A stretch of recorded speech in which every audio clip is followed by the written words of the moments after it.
நண்பர்களே, நான் இன்றைக்கி ஈரோடு மாவட்டத்தில் உள்ள கோபிச்செட்டிப்பாளையம் என்ற ஒரு ஊருக்கு தான் வந்திருக்கேன்.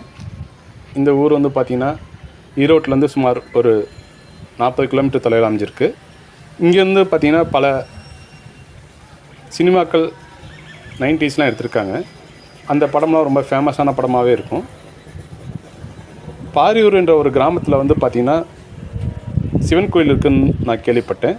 இந்த கோயிலுக்கு போயிட்டு வரலான்னு ஒரு மனசில் ஒரு எண்ணம் வந்துச்சு. அதுக்கோசம் இந்த கோயிலுக்கோசம் போகலான்னு நினச்சி, இந்த கோயில் வந்து கோபிச்செட்டிப்பாளையத்துலேருந்து சுமார் ஒரு 3 கிலோமீட்டர் தொலைவில் அமைஞ்சிருக்கு.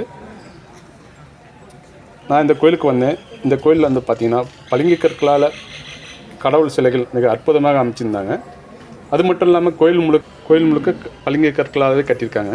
இந்த கோயில் பார்க்கறதுக்கு மிக அமைதியாகவும் அற்புதமாகவும் அழகாகவும் அமைச்சிருக்காங்க. ஒவ்வொரு சிலையும் தத்ரூபமாக பார்க்குறதுக்கே இன்னொரு முறை பார்க்கலான்ற ஒரு மனசில் என்ன வர அளவுக்கு தத்ரூபமாக அமைச்சிருக்காங்க. இந்த கோயில் அமைஞ்சிருக்க இடமே ஒரு கொஞ்சம் ஒரு அழகான இடத்துல அமைஞ்சிருக்கனால உங்களுக்கு ஒரு முழு மன நிம்மதி கிடைக்கும் என்று நம்ம நினைக்கிறோம். உங்களுக்கும் ஒரு வாய்ப்பு இருந்தால் இந்த கோயிலுக்கு ஒரு முறை கோபிச்செட்டிப்பாளையம் வந்தால் பார்த்துட்டு போங்க. நம்ம சேனலை இது வரைக்கும் சப்ஸ்கிரைப் செய்யலைன்னா ஒரு சப்ஸ்கிரைப் மட்டும் செஞ்சுட்டு தொடர்ந்து வீடியோ பாருங்கள். இது வரைக்கும் நம்ம வீடியோவுக்கு ஆதரவு கொடுத்த அன்பு நெஞ்சங்களுக்கு எங்களுடைய நன்றி. தொடர்ந்து வீடியோ பாருங்கள்.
చిన్న